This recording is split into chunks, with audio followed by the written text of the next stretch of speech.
Oh, thank you guys. Give it up for him one more time.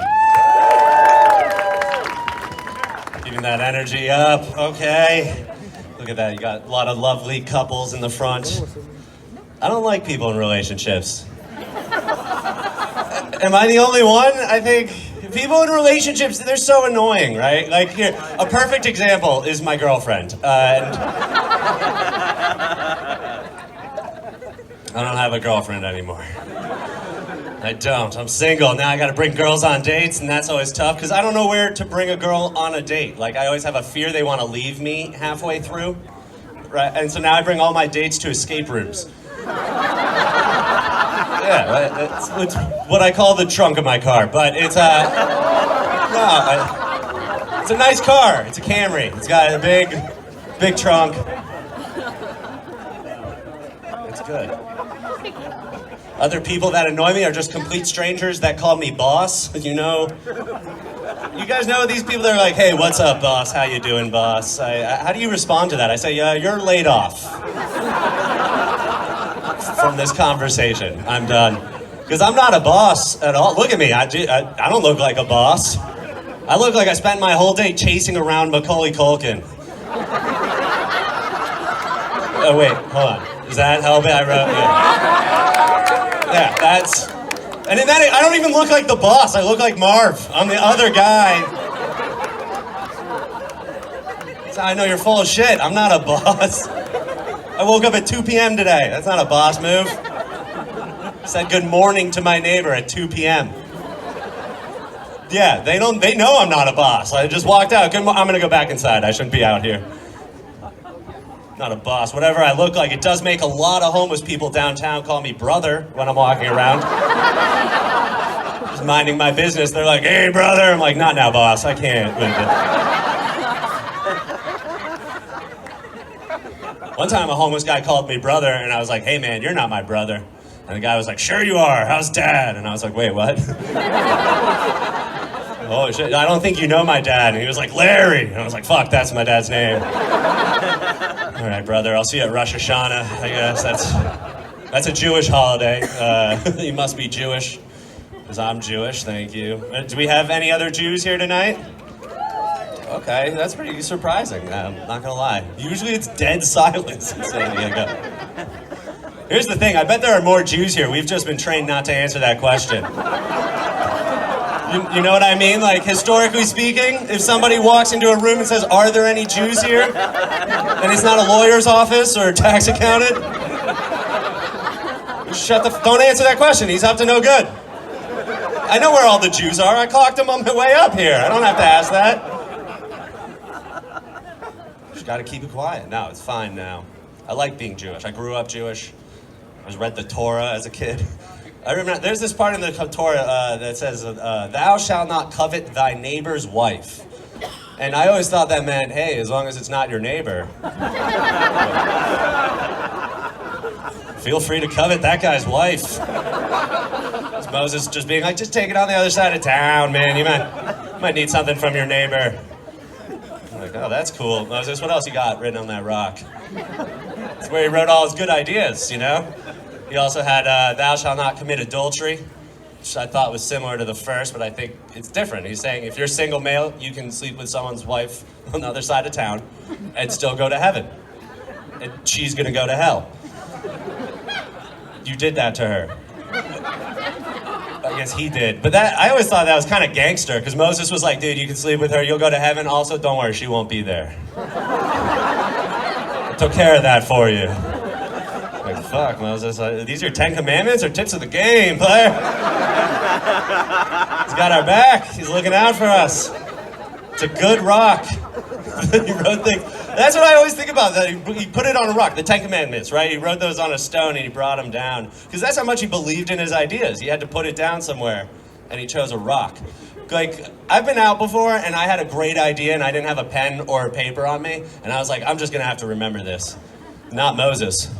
Moses was like, get me that rock. I'm spitting fire right now. This is good shit. I gotta bring this back to the boys of Bethlehem. And he took out a chisel and he's like, don't murder. This is gold.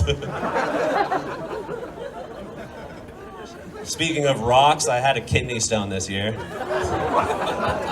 That's a rock? Yeah. My body grows rocks now. That's what I learned about myself. And yeah, having a kidney stone, I thought I was too young to have a kidney stone. The doctor told me, he was like, you have a kidney stone. I was like, there's rocks growing in me? And he's like, yeah. And I was like, can I get a second opinion from a geologist? What the fuck are you talking about?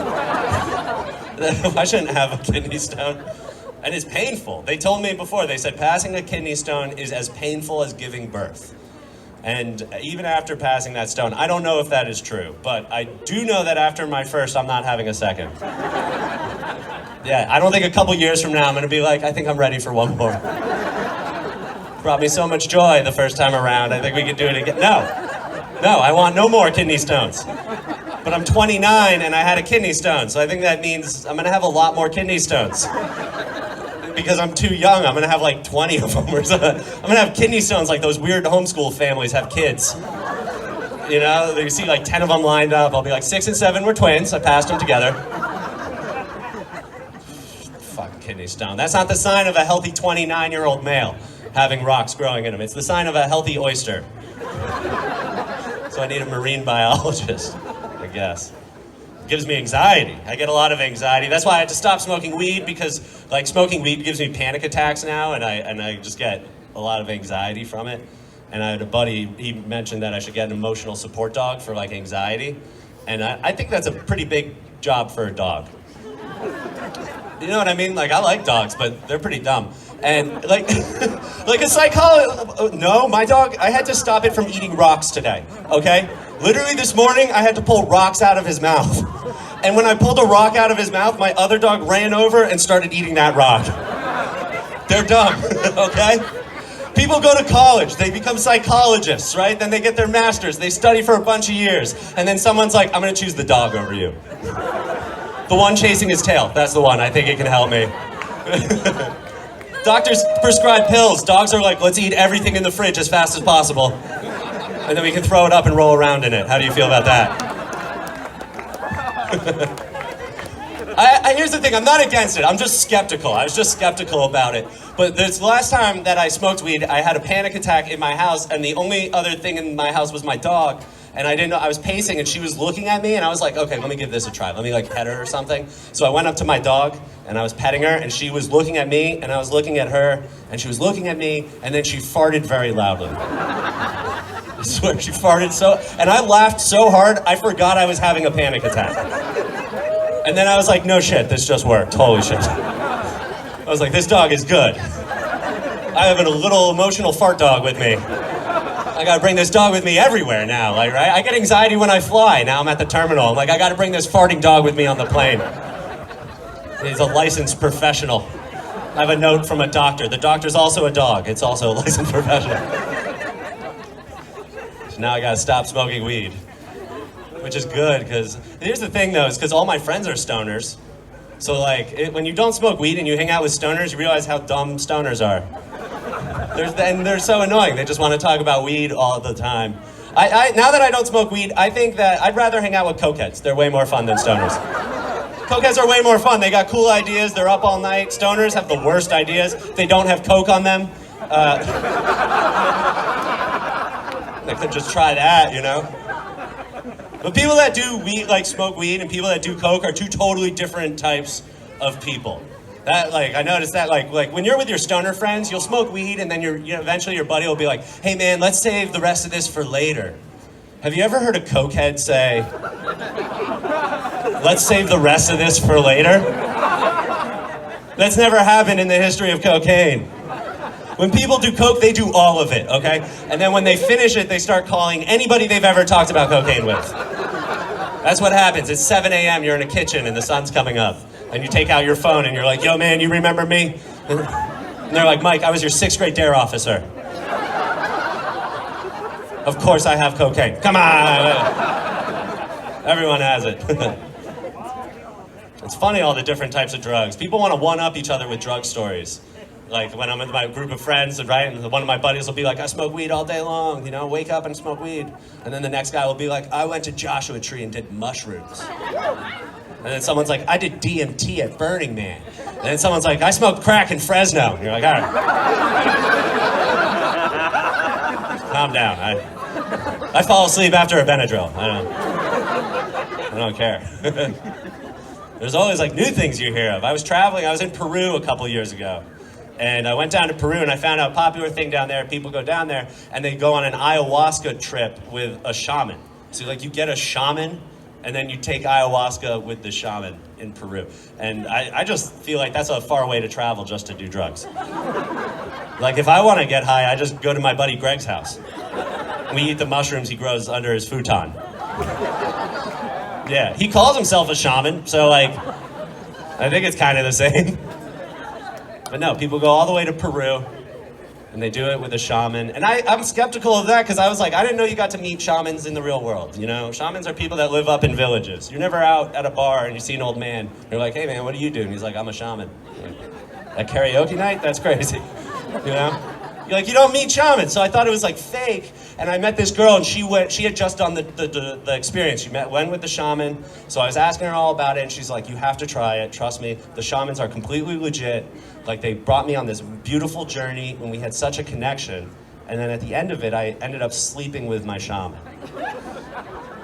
And I was like, wait, you fucked your shaman? And she said, yes. And then I pictured a shaman. And I was like, did you fuck an old Peruvian man in the woods? Because that's what it sounds like, right? And then she was like, no, ew. He was 27 and from San Francisco. And I was like, that's not a shaman. You got tricked. That's what happened. By Greg. Was his name Greg? Because I know Greg does that sometimes. I don't know, you can't trust. Can't trust, like when I'm stoned, I'm just stupid, you know? Like last night, like one time I was smoking weed and I was at my house and the fire alarms in my house were making this chirping noise. You know what I'm talking about? And the fire alarms, they're just chirping and I had no idea what it meant. And I was so stoned, I went on Google and I typed, why are my fire alarms going off? You know how stupid you feel Googling, why are my fire alarms going off? You also know how many other people have searched, why are my fire alarms going off? Like, I didn't have to finish typing it. Google was just like, is it hot in there? I was like, very hot, Google, what could it be?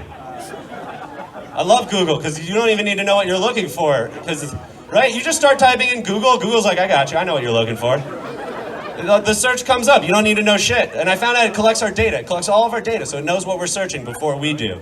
And then I had a friend suggest that I use DuckDuckGo. I don't know if you know what DuckDuckGo is. It's like Google. It searches the internet, but it doesn't collect any of our data, and it also doesn't fucking work. Yeah, I can't find anything I'm looking for on that website. Because you're totally on your own. There's no suggested search.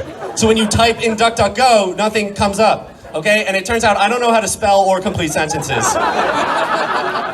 This whole time, data's been doing that for me. And that's why I'm not smoking weed anymore, you know? I was in Peru. I used to travel a lot. I love traveling. That was like before, you know, I moved out here. I used to travel all over. And you get to meet cool people when you travel and you get to do cool things. And I was out in Japan and I was traveling with this British dude. And we were on a train in Japan and he came out of the bathroom and he looked at me and he said, the loo has a bum bath on it.